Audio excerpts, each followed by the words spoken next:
So in today's video, I'm sharing 7 signs you have a high tolerance for toxic behavior. And stay until the end where I talk about the antidote on how to stop that.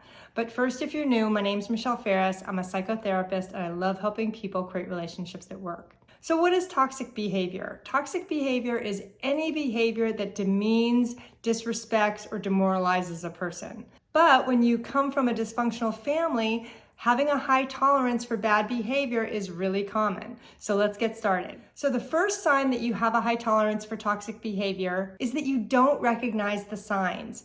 And this happens because you most likely grew up in a dysfunctional family where toxic behavior was the norm. And when that happens and we grow up with toxic behavior, we see it as normal and it becomes familiar, which makes it harder to recognize those signs in adulthood. For instance, if you grew up with an alcoholic parent, you may think drinking too much is normal, or yelling is normal, or being abusive or gaslighted. Unfortunately, you get accustomed to that behavior growing up, so by the time you're an adult, you may even confuse toxic behavior with being loved.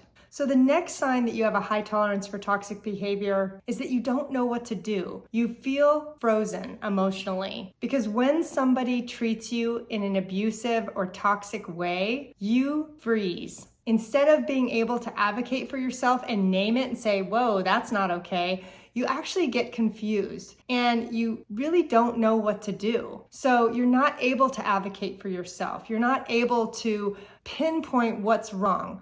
You may have a gut feeling that says, something isn't right here, but I don't know what. And that's a real telltale sign that you have a high tolerance for toxic behavior. The other thing is that you probably feel powerless, like you don't have a choice. And this often traces back again to childhood where maybe you learned to stay quiet and to please others instead of being able to tell your truth because your truth wasn't honored when you were growing up. Another sign that you have a high tolerance for toxic behavior is that you likely struggle with codependent behaviors. People pleasing, not being able to set boundaries, looking to others for your sense of self and your self-worth. So when we struggle with codependency, we minimize how we feel because we want to please the other person and we will do anything we can in our power to get love. And that often means neglecting ourselves and our own needs for that other person. So in your adult relationships, you don't know how to advocate for yourself because it doesn't feel safe. If you've ever struggled with codependent behaviors, say me too in the comments. I'm right there with you.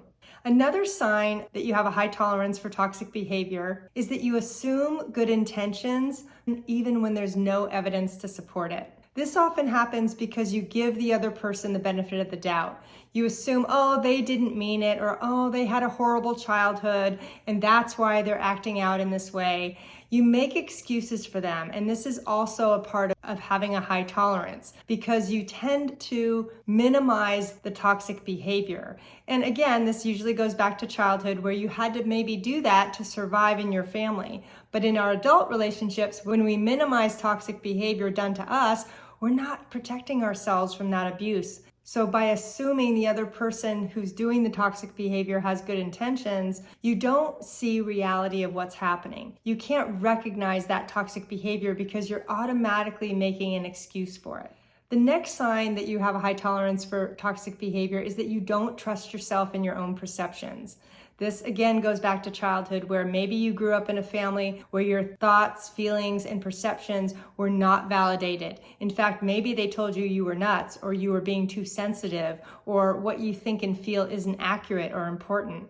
Many of us grew up as children with the idea that kids should be seen and not heard. But what that does is it creates a lot of self-doubt. And that self-doubt makes it really hard to recognize toxic behavior. So you develop a high tolerance for putting up with unacceptable behavior. And I don't want that for you. Another sign that you have a high tolerance for toxic behavior is that you take the blame when something goes wrong. Maybe you were the scapegoat in your family and you learned that to take the blame took the heat off the adults and they actually appreciated that in you. Maybe you were blamed a lot and you got used to that role. So you took responsibility for things other people did when really that didn't serve you. But in your family, it may have helped you survive your childhood. Blaming yourself and your dysfunctional family may have seemed like a quick fix because it calmed things down for a while, but you ended up suffering in silence as a result. The next sign that you have a high tolerance for toxic behavior is that you pretend everything is fine even when it isn't.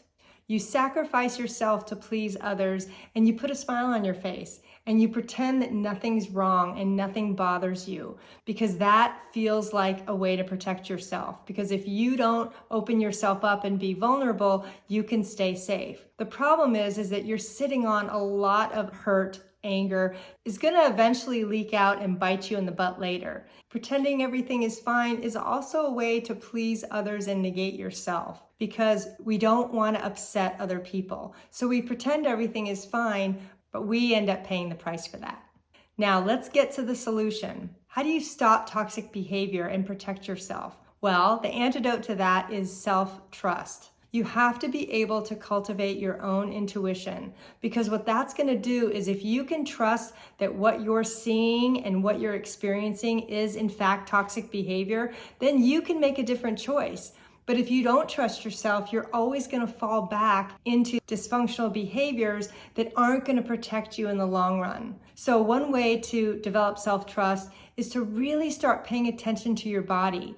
What is happening when you're around toxic behavior? Does your stomach turn? Do you get a headache? Do you get muscle tension? Do you start to feel negative about yourself, or you're filled with self-doubt? But if you don't recognize toxic behavior, that's going to be really tough. And that self-trust component is really key. And when we sink into self-doubt, it's really hard to protect yourself. But that's where I want you to start cultivating, what does your intuition look like? How can you start to trust yourself? For instance, what does your intuition look like? Is it a gut feeling? Is it an inner voice in your head that you hear? Do you see an image?